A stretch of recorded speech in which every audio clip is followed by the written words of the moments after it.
But it's not worth keeping in the 99 anymore. So starting us off, we're gonna have David explain a few of his cards. Yeah, so I've got some cards that are most of them are either situational or they just aren't efficient. I'll just get this out of the way right now. Most lands that come into the battlefield tapped do not make my decks anymore.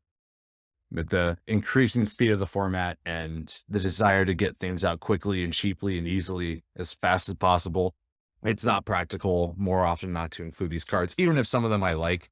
And there's a few I'll put in, like Blast Zone is always one I'll put in if I have space for it. Same with like Inventor's Fair. But they'll provide far more utility than just tapping for mana. Whereas any land that just taps for mana on its own, unless I can get it out quickly or it has a very specific benefit, I just cut it. They just don't do enough for me. So would you say that Pachuca Bog would still make your list? I would, I could be persuaded to run it, but I find myself favoring easier to recur options for Graveyard Exile, like Relic of Progenitus or Tormod's Crypt. Even though, because it still takes a card out of the 99, it also provides, in the case of Relic, more utility than just that. And I generally prefer to target when I'm exiling from Graveyard anyways. So there's that. My second big one that I usually cut are, again, these are more cards that fit into a niche than do anything else, but the second niche I usually cut out of my decks are fog effects. So if you're familiar with fog, you know what this is already, but if you're not, fog effects generally prevent all combat damage that be dealt to you this turn, which in a one-time situation can be very useful and great, but so usually they don't do much on their own. I think the only fog card I would run is Arachnogenesis because it provides gargantuan utility besides that. But I mean, that Inkling Summonings one too. That's also pretty good. Well, that's more for a token and like it's more around. It's not necessarily fog. I'm more like do it as like almost like a deflecting SWAT situation. Sure. It's also a thing where I don't see a lot of commander games anymore that end with combat damage. And it's rare that I'm really directly threatened by it as a way to lose the game. So I don't really focus on it. It's just not something that usually makes the cut for me. I mean, you were the only person I know who actually ran fog, so yeah, I'm glad to see that you're finally cutting them out. Yeah, I know. I'm still playing Arachnogenesis if I can get a hold of it when it's not $70. Yeah, But $70 for that card's ridiculous right now. it's really good. Make no mistake, it's a great card, but like $70 is a little much. And my final card, and this one's a little more specific, and I expect this one may generate a little controversy, but we'll see what happens with that. And that's Merciless Eviction. So if you're not familiar with Merciless Eviction, it basically is a 6-mana sorcery for generic, 1 white, 1 black. And you can choose to exile all creatures, exile all artifacts, exile all enchantment, exile all planeswalkers. And I find that card is just not good anymore. For starters, like you need a rerunning white and black to be able to play it, whereas more for wipes favor one or the other. So I don't like it for that reason. But I also don't like it because you not only don't get to choose what you save, but you're almost always going to miss something very important. Like say there's some crazy, insane combo on the field that requires an artifact, an enchantment, and a creature all on the table. You can only remove one of those pieces. And you stop the combo, but you don't, you don't fully dismantle it. It can be rebuilt pretty easily if they have a way to recur it. And it does exile the card, which is good, but it only hits one niche, and it also hits you as well. Whereas things like Tragic Jagarians, where they leave pieces like that after a board wipe, is generally easier for you to build upon, and it leaves something for you. even if it leaves something for the opponent as well. So I just don't like running this card anymore. I don't think it's very good. I think a You're notable, well over this. yeah, I was gonna say a notable change from that one would be Farewell. It's the same cost and 6 Mhm. mana, but it's purely in white, so it's white 4, and then you get the utility of being able to choose one or more rather than Yeah. just choose one. Yeah, and that's much easier to play around than Eviction. I think Eviction is obsolete in this environment. Granted, you don't hit Planeswalkers with this one, but Yeah, but you're not board wiping Planeswalkers. yeah, That just you're doesn't not gonna board wipes Planeswalkers unless you're playing against a Super Friends deck. Yeah. And if you are, you're already losing. So Yeah. So those are my big 3 cuts. And there's probably more, but those are the big ones I could think of right now. I agree with most of those. But yeah, I can't really argue with any of them either. There's only like a couple tap lands that are good, like Yeah. high cycle lands, because they're good for either cycling or for fetching.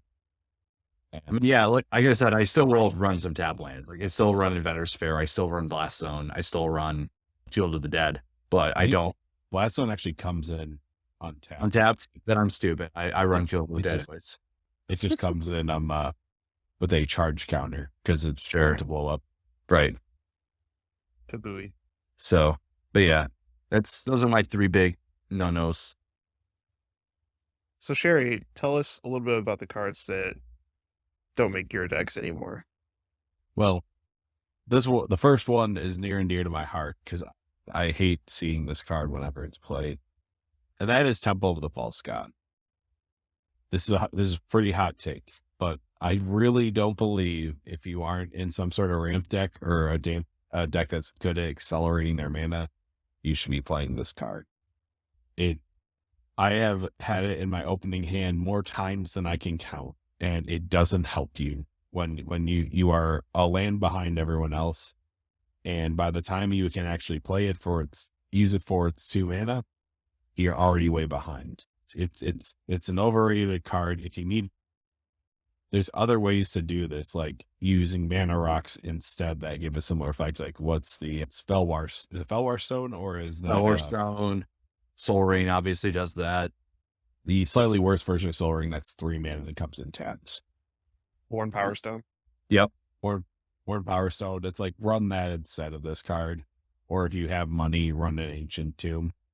But like realistically, this card is just I won't even like pretend to put it in my decks anymore. I don't. It's basically like a dead draw if you don't have the lands to actually support it. I'm going to stick up for this card a little bit because I agree with you that it's pretty dead often, but I think if you put it in the right decks, that almost guaranteed to make it to 5 lands before the game ends. And most decks that you play this in will be able to do that very safely. I think this is a fine card to put in. I don't think it's very good. I agree with you on that. And not all decks want it. In fact, most decks don't, but there's a place for it. I'm more that I run lands deck. Granted, it's more competitive lands deck, but I have like 40 lands in there, and none of them are Temple of the False God. So it's like I couldn't even make an argument that I wouldn't think I have one in a single one of these decks. I think it's the first card I take out now that I build decks, especially if I'm building it from a pre-con. The next one is normal basics. I don't put that stuff in my deck anymore. Oh, but all non-basics. Okay, you're just wrong. You're just wrong for that. More people should run basics. I don't know why there's such a stigma against it. Like, just because they're one color, so what? Like, do you mean like basics that are like the regular art basics, or are you talking like full art basics, or are you just saying you don't run basics at all? I don't run basics at all. Then you're a flat out idiot. I will not hear otherwise. For normal people, that was a joke. Right now, I almost actually run almost exclusively full art basics. I don't play normal basics anymore. So I was using the little ambiguity to make a little joke. But I should say there's a bunch of arts out there for everyone and a lot of cool different styles. You should use those. They're pretty. they're super easy to find and pick up. So extremely cheap right now too. Mm-hmm. Like the market's, that's one of the only good things about all these new sets is they just keep flooding them with full art basics that are beautiful. Yep. Honestly, support the artists, buy prints. Buy those prints, buy those metal plate versions of it. I can't remember what the company's called, but do that. Not a sponsor, just somebody we really like. Yep. But if they want to sponsor us, hit us up. Hit us up. Yeah. The next card I used to put in like every one of my decks, and now it's like, I think it really occurred to me because I didn't think of this card as something I always cut, but I was like, it was actually made it down to the 101st card of my deck, and I'm like, looking between these two, and I'm like, I don't need this, and I took out Acidic Slime, and it's a good card, but what I realized is like, it's 5 mana. It's slow. You have to do something. There's no May ability about it. And I remember more times than not it getting stuck in my hand. It doesn't ramp me. It may just slow someone down. And it's just like, there's a lot better single targeted removal that can remove a lot of different permanent types, especially in green. Like your Beast was then, you go into white, Generous Gift, and a lot of other stuff. So that's why I just don't run it anymore. It is what it is, but it's not a bad card for lower power levels, but something I don't ever put in. Along the same lines, a good card, but just doesn't fit as well in the decks anymore is Krosan Grip. No. Krosan Grip, split second, is pretty bomb. It's pretty great. The problem is, it is the fact that it only does artifacts and enchantments now, and it just doesn't quite do it for me. I can find ways to remove it and remove those permanents in other ways. And generally, if I need artifacts or enchantments removed, I need mass enchantment artifact removal, so I might as well be running cards like that. And those are actually similarly costed, sort of like Tranquility, which is to destroy all enchantments, and then there's a bunch of other ones for artifacts, and it's not as good as it used to be. But again, lower power levels probably better. It's kind of like a weird decline in power creep as well, because Krosan Grip used to be like one of the best targeted removal spells you could have, for artifacts and enchantments, and now it's become something that's just kind of. Yeah, you don't see it. You don't see it as much in CDH anymore because Nature's Claim pretty much just served it completely because it's cheaper. And like the split second effect is still amazing, and I would still run it. Yeah. But it's harder to justify with how much better removal's gotten, and that it's 3 mana. Yeah, that hurts. You can run a Beast with it that does the same thing. The only thing is it's not. It's like it's just a little more counterable. Yeah. But it's like, and those are my 3 cards. Eli, what do you think about what cards are you going to say that I disagree with? Why are you wrong? So, the first card that I'm usually cutting now from the 99 is the only time you'd ever run it is if you were in a land deck, but there are many other ramp options for it. That is Rampant Growth.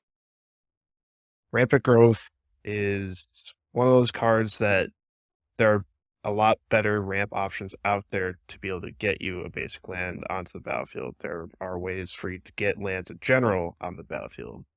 You don't even need it to be basic and come in tapped.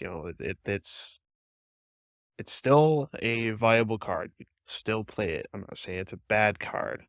I'm just saying for me, I would not run it in a deck unless I was doing a lands matters deck where I need to continuously keep ramping, and that's the only time I would have that. I disagree with this, honestly. I also disagree with this. Rampant Growth is one of the most efficient grab any basic. It is the most efficient. It's better than a lot of cards that also grab single lands. It is the most efficient card that isn't like was it Nature's Lore, or or 3 visits. Yep. Like it's not those type of effects where you're only grabbing a forest. It is the cheapest one you can get any of the basic land type. Which if you're in green, you generally will use green to ramp with. So I think you should use it if you can, but don't force it. Yeah, I would say like Cultivate or Kodama's Reach are both better choices for this than Rampant Growth. It's just so efficient. I mean, I wouldn't say that because you can do, because I've played this line before. Is what you want to do is land first turn, play your second land, Rampant Growth that gets you 3 on turn 2, and then you try to Rampant Growth or Explosive Vegetation or Migration Path on turn 3. Yeah. So but no, yeah, Cultivate, Kodama's Reach though, they don't really do that much compared to Vegetation or anything else. I just don't see how Rampant Growth gets cut, and those two are allowed to stick. It's one of those things where it's borderline between any of those 3. It could be like a coin toss between them all for me, because ramp package it's important, but for me, a lot of them are just one and the same. You don't need to care too much about efficiency on ramp package, especially if you're just a deck that's continuously ramping. Like I said, you're just going to keep doing that. You're going to have a lot of cards that do this similar type of effect or have something better. But you're an artifact ramp person. Yeah. So not everyone can afford that, Mr. Big Money Spender. Oh, hush. As for the next one, this is one that will actually generate some controversy, I think, because I don't think that people are going to agree with this one. So, Avenger of Zendikar is not as good as it used to be at finishing games. The only time it's going to be good is, again, if you're in a Lands Matter deck. And I think some people force it into decks that are just green decks because they're generic green card that benefit off of land plays.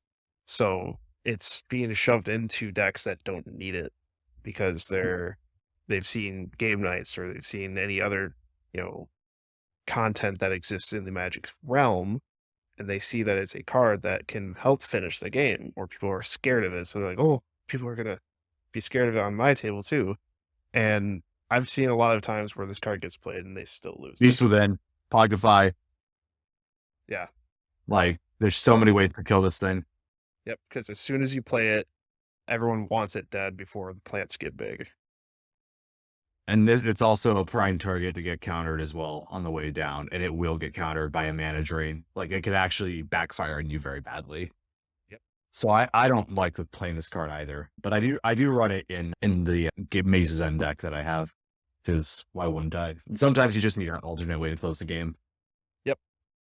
I think it's a fun green finisher. It is. If you actually get it to stick. It is a lot of fun, but at the same time, it almost never survives the full rotation. Yep. I'm sort of like, I play it in a Yarok deck, and it's so much fun to create like 70 plants. Oh, it is primal fun. Make no mistake. It really hits that nice, like, Timmy feeling that you have a fuck ton of plants and everything is going great for you. It's just, honestly, if I don't get board wiped, if they just remove the Avengers Zendikar, I'm like, okay, now I have chump blockers for hours. Now I can dirtle, but do what I want. Exactly. That is a nice thing about Avengers. It does allow you to dirtle very effectively. Totally susceptible to Toxic Deluge, though. Oh, massively. Massively susceptible. Or I pay 1 life, I destroy all 70 plants. Oh no. Or even like Meat Hook Massacre. Yep. So we didn't talk about that card. How'd you? As for the last card on my list here, it is Diabolic Tutor. So Diabolic Tutor, for those who are unaware, is essentially like Demonic Tutor, but it costs a couple more mana. It's still effective as an option for tutoring if you were wanting to do that in a budget build. It's still good for that. I'm not going to say that it doesn't need to make the cut, but if you have the money to get something better, you should try, because a Diabolic Tutor is kind of an inefficient way for you to be able to grab any card from your deck. And in general, I'm trying to cut back on the number of tutors that are in my deck in the first place now, because I've realized that the more tutors I have, the more confusing it is to to run my decks for people that aren't me. Yeah. I've been letting my decks out to other people a lot lately, and it's getting kind of funky. I will say I would rather run less of like more narrow tutors over this card in almost any situation. Like I'd run stuff like Idyllic Tutor or Grim Tutor or Entomb, things that kind of tutor situationally. I think it's more interesting, and it's also much easier to play through. And generally they're better anyways than this card ever could be. And most of them aren't that expensive. So yeah, you also have your Buried Alive. Grim Tutor is surprisingly cheap nowadays. Yep. There's just a lot of like tutors in the game now, especially on creatures, because there's a lot of teacher or like stapled to creatures. Like realistically, you don't need to really run it a whole lot anymore. And not to mention, Diabolic Intent just got a reprint too, so that as well did happen. That one shouldn't be too high priced right now. I would double check that though. Yeah, it's like $6. That's a tasty number. As the making of this episode, it is currently $6.95-ish. So if you can afford that, which I'm thinking most people can, you should pick that up, because it's a good card.